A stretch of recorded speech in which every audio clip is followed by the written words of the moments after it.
আমি ঠিক সবার কথা তো বলতে পারবো না, কিন্তু জানো তো, সমুদ্রের ধারে হাঁটলে লোনা বাতাস আর ঢেউয়ের শব্দ প্রকৃতির শান্ত সৌন্দর্যকে উপলব্ধি করতে সত্যি সাহায্য করে। আমি যতদিন ইউরোপে আছি বা টুকটাক ট্রাভেল করেছি, আমার এক্সপিরিয়েন্স এটাই বলে এদের সরকার মানুষের মানসিক স্বাস্থ্যের দিকে বেশি নজর দেয়। কেন বলো তো? ট্যুরিস্ট স্পটগুলোতে এমন একটু পরপর বসার জায়গা তৈরি করা, পরিষ্কার পরিচ্ছন্নতা মেনটেন করা, আর যেটা সবচেয়ে গুরুত্বপূর্ণ সেটা হচ্ছে রাস্তায় একটু পরপরই ফ্রেশ খাবার জলের ট্যাপগুলো দেওয়া আছে।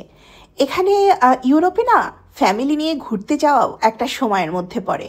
হ্যাঁ, এগুলো জানি, কারণ চারপাশে কিছু মানুষ যারা এখানেই জন্মগ্রহণ করেছেন, এখানেই থাকছেন, তাদের কাছে কিছু শুনেছি যে উইকেন্ডে যে তুমি ঘুরতে যাচ্ছ এটা কখনোই তোমার ফ্রি টাইম নয়, এটাও তোমার ব্যস্ত সময়, যে সময়টা তুমি ফ্যামিলির সাথে ব্যস্ত আছো। আমি এখানে বয়স্ক লোক দেখলে দাদু দিদা বলি, সেটা আমার ভদ্রতা, আমার ভালো লাগে, তাই ওরা শুনতে পাক কি না পাক, এর আগের ভিডিওতেও আমি বলেছি। তো যেটা বলতে চাচ্ছি সেটা হচ্ছে এখানে ঘুরতে গেলে যেটা দেখি রোববার সাধারণত বয়স্ক লোকদেরই বেশি দেখা যায়, তারপর ফ্যামিলি নিয়েও সবাই মোটামুটি এরা শনিবার কিংবা রোববার যার যেটা আর কি ভালো লাগে যে কোনো একটা দিন অবশ্যই ফ্যামিলির সাথে ঘুরে কাটিয়ে দেয়।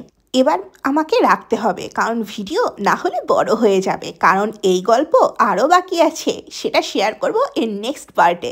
আশা করি তোমরা আমার ভ্লগ খুব পছন্দ করো, আমি অনেকটা সময় নিয়েই করি। আজকের ঘোরার এই গল্পগুলো কেমন লাগলো জানাতে ভুলো না, আশা করি ভালোই লেগেছে। আর হ্যাঁ, ভালো থেকো, সুস্থ থেকো। Thank you, thanks a lot.